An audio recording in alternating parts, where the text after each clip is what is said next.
When my marriage ended, I was distraught. I sought counseling to help with the grieving process, and it was tumultuous. During the intake meeting of that initial counseling session, I described the nature of my relationship, and the therapist said it was an illusion. Wow, the reality, right? That I've been involved in a 20-year relationship, 12 years married, and it was barely real. Not only was it barely real, following the meeting, she sent along some resources, one of which was the power and control wheel. Yikes. Here I am, a six-figure earner with a master's in social work, where I am trained in cognitive behavioral therapy. And I was a counselor for survivors and perpetrators of domestic violence. And I had been given the power and control wheel. It was humbling, to say the least. We have been living a perfect lie.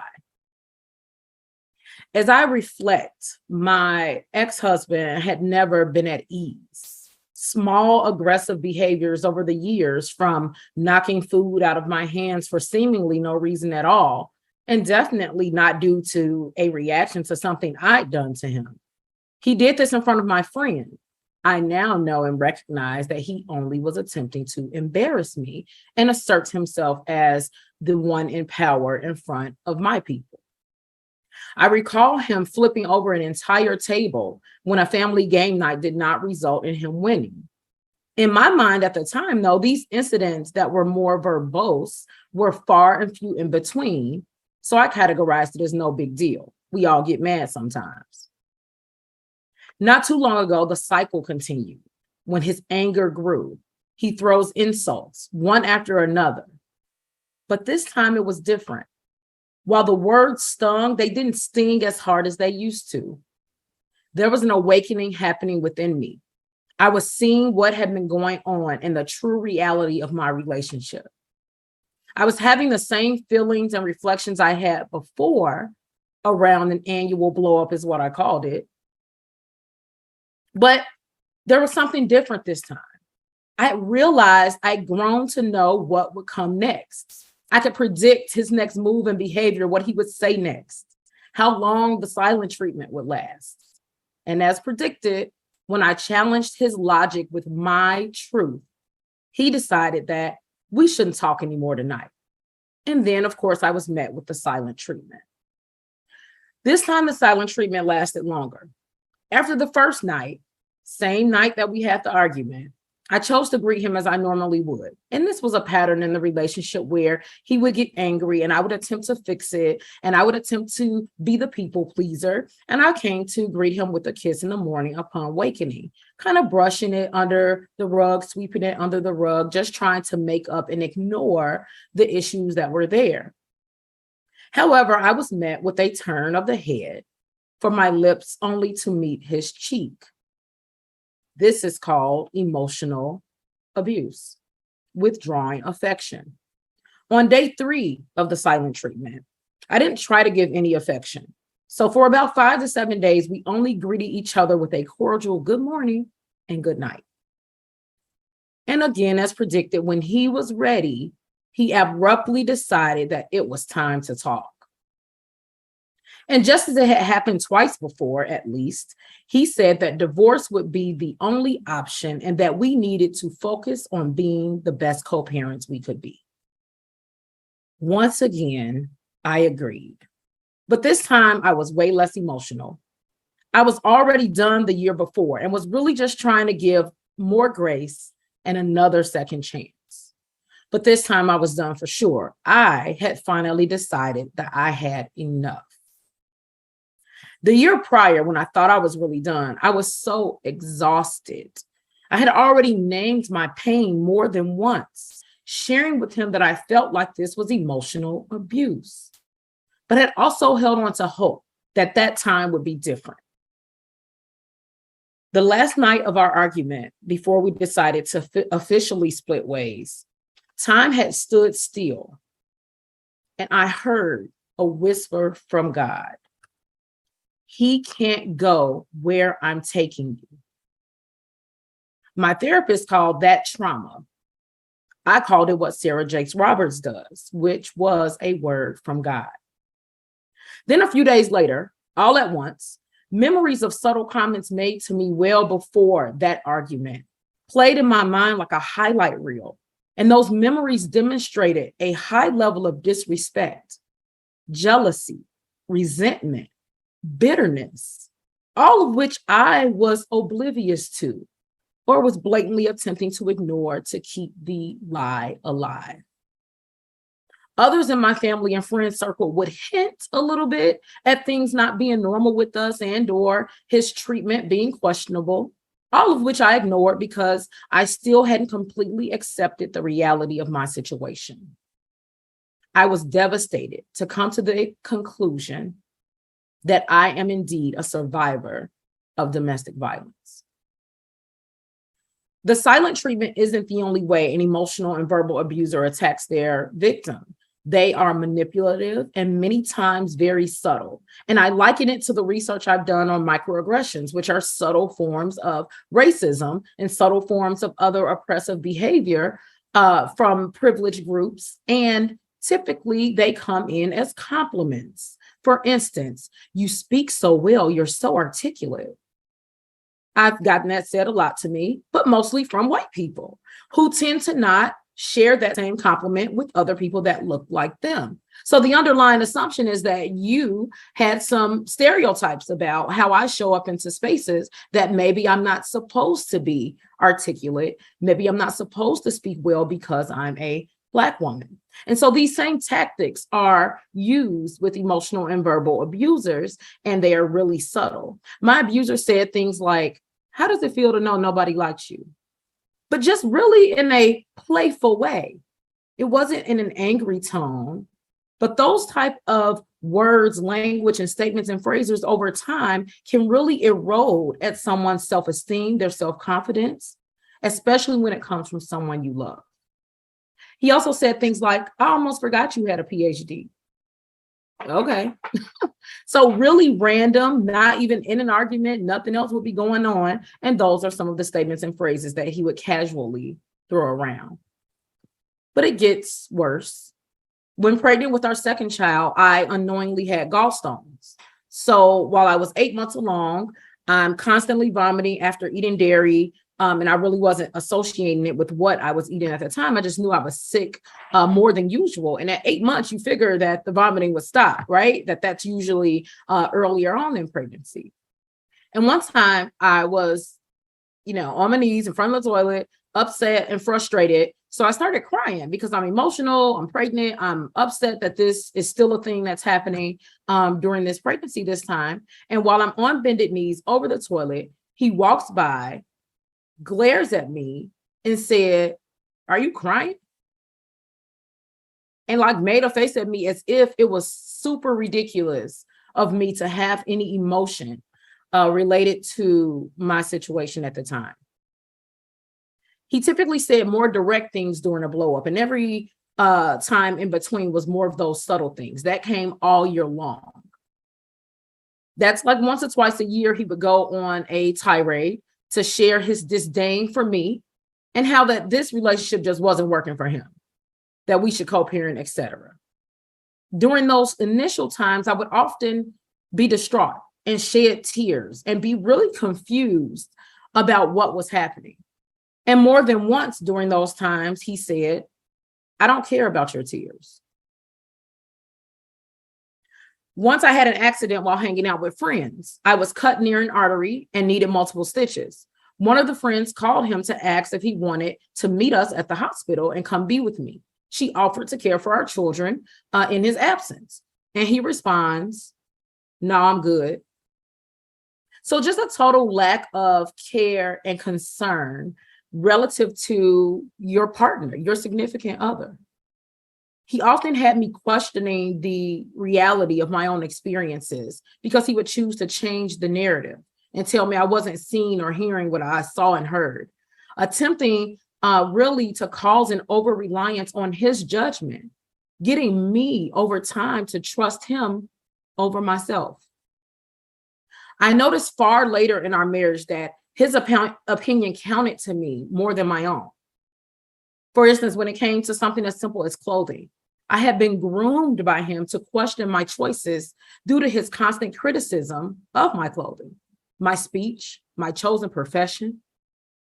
When I ran for political office, which I won twice, he said, "You think they're going to let you win over a white man?" They did. Or my hard work got me there. He would often gaslight me by baiting me into arguments about societal issues that I was most passionate about.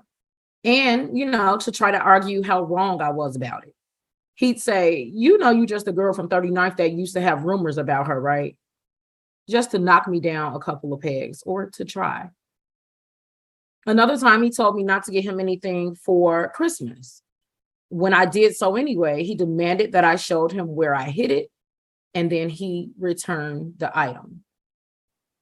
The aggression from him increased after the separation because, mind you, he had asked for a divorce at least twice before, to which I did not grant. We would just sweep it under the rug and go through this cycle, make up without really tackling the issues that were present, and move on.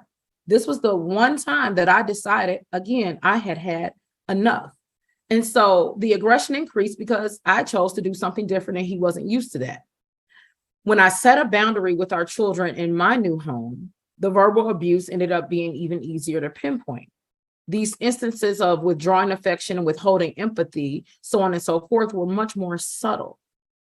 But there were other times when I was delivering our third child. Instead of being in the laboring tub with me, I did a water birth with her.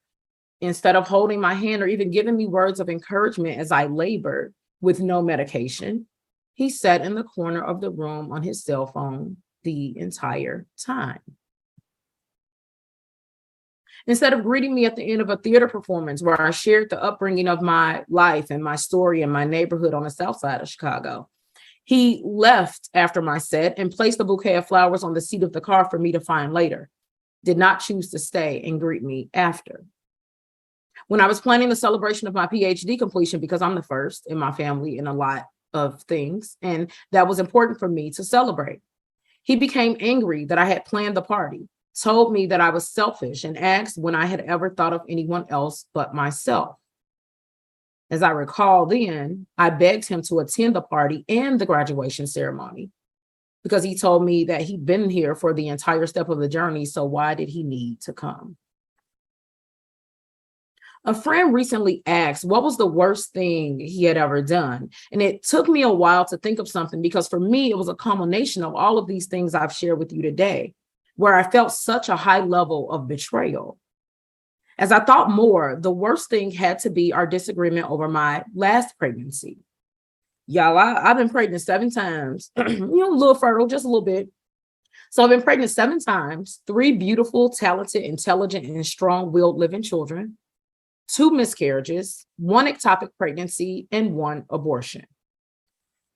Now, it's important to note that before the last 2 pregnancies, which resulted in the ectopic and the abortion, my tubes were tied. So when the last pregnancy happened, it certainly was a surprise. And of course, as many women do, I felt torn, right? And had moved with plans without much thought of having the child. Even though deep down, I felt done with having kids and wanted to focus on raising the 3 that we had.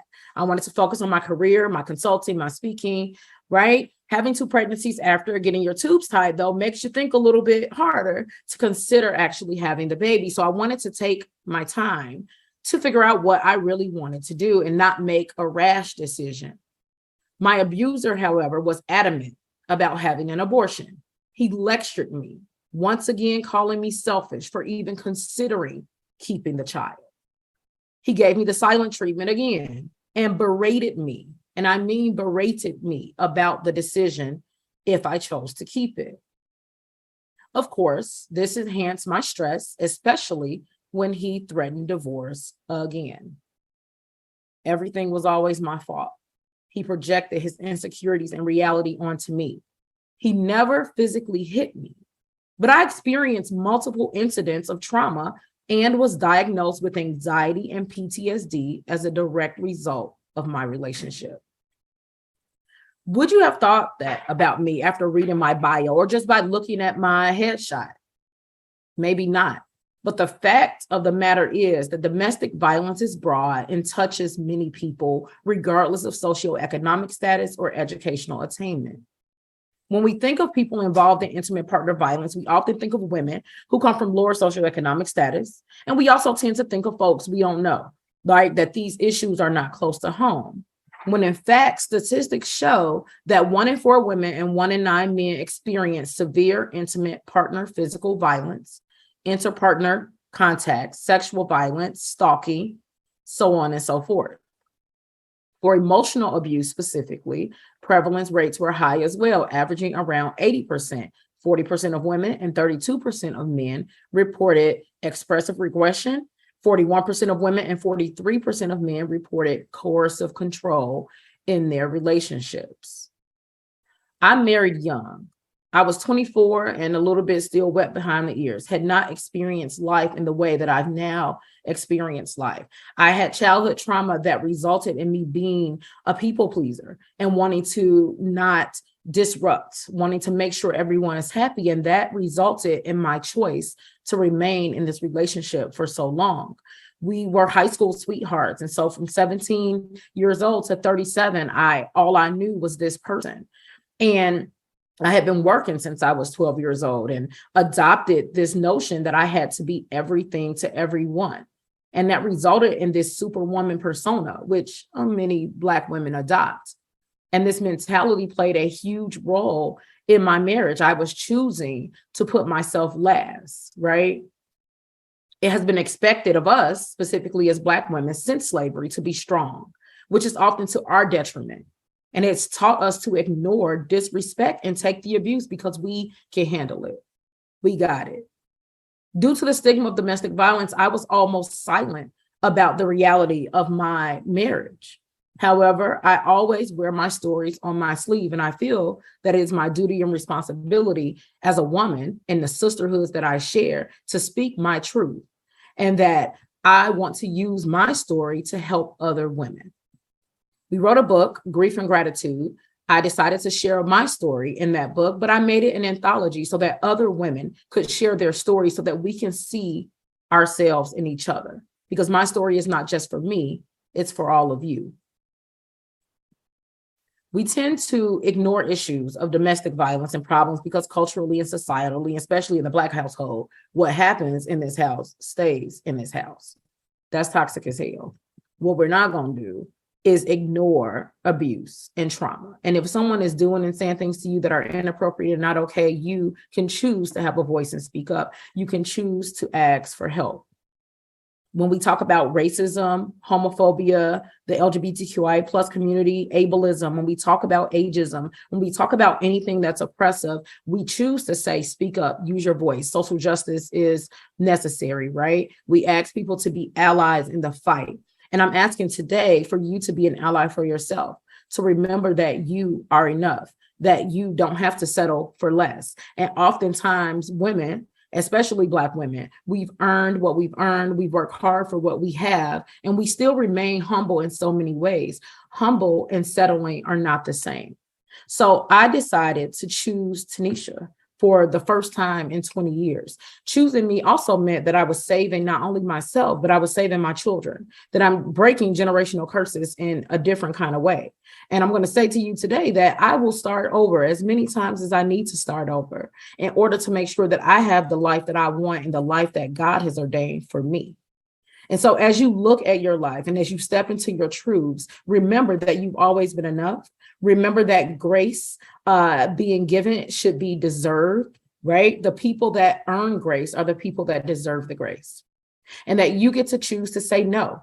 You get to choose to walk away from things that are not serving you. That you get to choose to take care of you and not pour from an empty cup. My life has only increased in blessings since I chose to listen to the word of God and step back into his domain and space for who he's called me to be in life. I'm so happy I got to share my story with you today. Feel free to learn more about me. Reach out to me on social media and any other platforms. You are enough. God bless.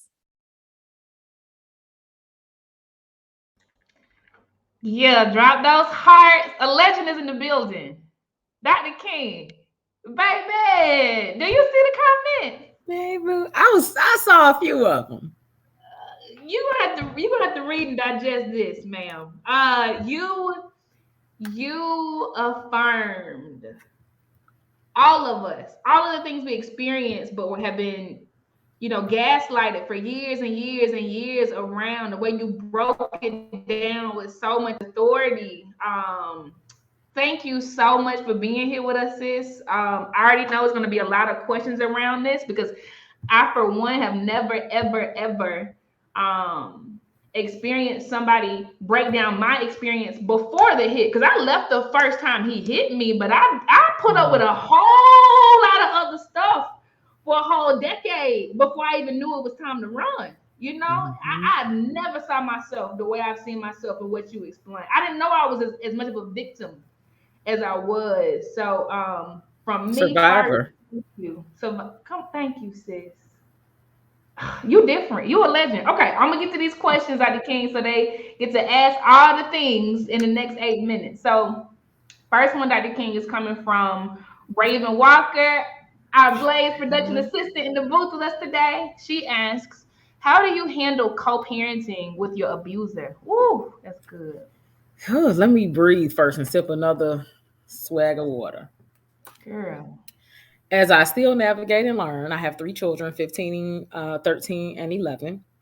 And I had to come to the conclusion that parallel parenting was going to be best for us because the gaslighting, the toxicity would not cease. And I had to choose to limit access to my children in a very particular way because if you have those characteristics, you're still choosing to attempt to abuse emotionally and verbally my children as well. Right? You no longer have me as the proverbial punching bag. And so now you use them as an excuse to either get to me or to harm them. And so I've chosen very limited contact co parenting. I communicate via text and email, period. Because once I get on the phone with this person, it's a whole different story. It's more gaslighting, it's deflection, it's projecting. It's like I'm not doing it no more because I'm already free. I've already chosen me. So you still don't get my time and energy just because we got some kids. Can I get an amen? So I Yeah. still choose me. They still get to see their father because I believe that having contact with their father is important. As a person that did not grow up with her dad, did not ever meet her father, it's very critical to me that they have that relationship. And they are all in counseling right now because they deserve to unpack and understand the trauma that they experienced, right, before they become adults, and also carry on the curses of their parents, right? So I do the work. I limit the contact with him as best I can, and I'm protecting them through conversations and honesty with them as well as their counseling. So good. Thank you so much, Dr. King. I hope you see all the hearts floating in the wilds because that was deep. The next question is coming from Chrissy King, and she asks, what are the key traits evident in narcissistic men? Do these traits differentiate based on age? Child.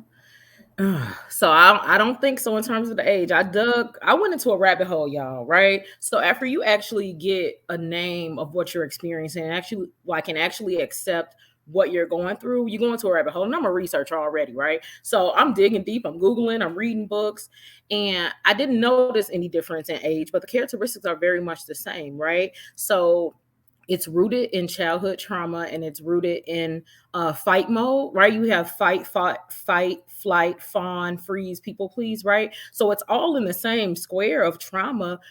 I just ended up on people pleasing and he ended up on fight based on childhood trauma and abuse experience. Doesn't make it okay or justify any abuse you project onto other people. But the narcissistic traits were very much shifting the blame, the gaslighting tactics, kind of creating their own reality, manipulation. So there was a lot of tears from time to time about things because I'm still a social worker at heart and I'm empathetic, right? So narcissists tend to feed off of the energy of like extremely excellent people and good hearted and well meaning intentioned people. And so they choose us for that reason because they are attempting to emulate what they don't have. They lack empathy. They don't have an understanding of what love is. And what's so crazy, y'all, is when I went to a therapy session with him not too far into our marriage, and I noticed this behavior decades ago, right? We were together for 2 decades. The counselor and therapist at the time said, he doesn't know what love is, so he's not going to be able to give it. And I still didn't hear it at the time. So narcissists tend to not know love. They don't know what empathy is. They gaslight, they project insecurities, and they're often telling you their truths by the way that they're insulting you. So the names that they call you, the way that they're telling you you're selfish, the way that they're telling you whatever the flaws are that they're attempting to always share with you, and now how you are always doing wrong, it's always your fault. That's really a projection of who they actually are that they've not chosen to accept or deal with. This is so rich. I'm gonna keep these coming because the box is lit up, Doc. Okay, so this one is from Tiffany Brown. She asks, how do you handle PTSD ex-military? How do you handle a PTSD ex-military partner? I think that's loaded. I think it depends on what experience you're having, and if they are and or are willing to choose to get help. What we tend to do is give them a way out and give them a justification and excuse and feel sorry for them. It's not their fault and it's not to blame because they had a bad childhood, because they experienced domestic violence, because they have PTSD, because they were in war and they have these wounds. And so, of course, they're going to be mad and angry, upset. It's not their fault, but it is their fault. We are the owners of our own stories. We are the controllers of our own narratives. We have the power and authority to change our behavior when we want to. If they want to be different, they will. It will take courage and bravery for them to choose to get the help that they need so they will not walk around this earth bruising and scarring other people. And so you deal with it by attempting, when depending on which mood and mode they in, because we know when they can be approachable, because we walked on eggshells enough to determine what they mood gonna be. We've learned that pretty good. You see an opportunity to have a conversation about what you need. Expressing your needs are okay. We often don't do that either, and that's how we end up in these situations, because we put ourselves on a back burner to where we don't even know what we need, what we desire, what we want, what we're looking for. So you determine what it is you need from your partner, what behaviors you need to change and or cease. You ask if they're willing to give that to you, and if they want to give that to you, the steps they need to take to get help to do that. Ashay, you are a legend. My goodness. I'm gonna throw this question up here just to diversify this a bit as we run out of time. So Nicole Player asks a good question. She says, how do you communicate with your kids about your divorce and what you experienced? Whew, child. Okay, so this has been an ongoing tug of war for me, because while I want to be honest with them to the best of my ability, I still want to protect their innocence, and I don't want to badmouth their father. Like, we know about people that just badmouth the other parent, even if it's not a real justification, just because they mad. I have very valid reasons, and my truth is the truth. I'm not lying to them if I would have to tell them the whole story. But I think I chose to do it bit by bit, piece by piece. And some of it was surfaced because they already know, because they experienced it, they seen it, right? They seen it before I saw it because they smart. And so I'm honest with them to a degree. I'm careful about the words that I choose. I'm careful about the blame that I say, right? Because we both were to blame, what I accepted, what I didn't, right? Period. When I chose to walk away. And I allow them to express their feelings and thoughts to me as they want. And I have them in counseling so that they can do the same. I work really closely with their counselors. My son has a different counselor than my girls. It was important that he had a male counselor because of the ego and pride that his dad instilled in him with the toxic masculinity. So it was critical that in order for him to grow and not become his dad, he had a positive Black male figure to talk to. So I work closely with their counselors to ensure that those parts are discussed. We talk about what's healthy, what's unhealthy, and I named the fact that we had an unhealthy marriage. And then I named some of the things that occurred that were unhealthy: yelling, name calling, talked about what emotional and verbal abuse was without going into like scenarios that, as specific as I was in the talk, I don't share that much with them, but I give them enough for them to understand what happened. So good. Very quickly, and I'm not surprised because you're just a wealth of knowledge. We have hit the time, y'all. Please do tell them, Dr. King, how they can stay connected to you and continue to learn from you, walk with you, support you. What would you share? So Instagram is going to be the best way. I already saw a few folks follow, and I've already actually chatted with y'all a little bit in the message. I was like, hey girl, hey. So you can find me on Instagram at Dr. King Speaks. Feel free to give me a follow. Send me a DM with any of the questions that came in today that you didn't get an answer to. Feel free to do that. And then talk about getting a consultation potentially. Beautiful. Thank you so much. Listen, you already know the first time I had a one-on-one with you, you had me crying over here. So I'm going to stay tight, close to you. I appreciate for everything you poured today. Thank you so much, Dr. King. Thank you. Thank y'all. Have a good one. Bye, sis. All right, y'all. So it's the DJ set right now and appropriately timed, okay? Because we're going to lift our spirits a bit. We're going to process a bit. We're going to process a little later with Neff, okay? But DJ said CJTO is about to spin on the ones and twos. Right after that, we're going to have a panel discussion called Quiet Quitting in Black Women. So keep it locked, okay? I'll see y'all on the other side. Peace.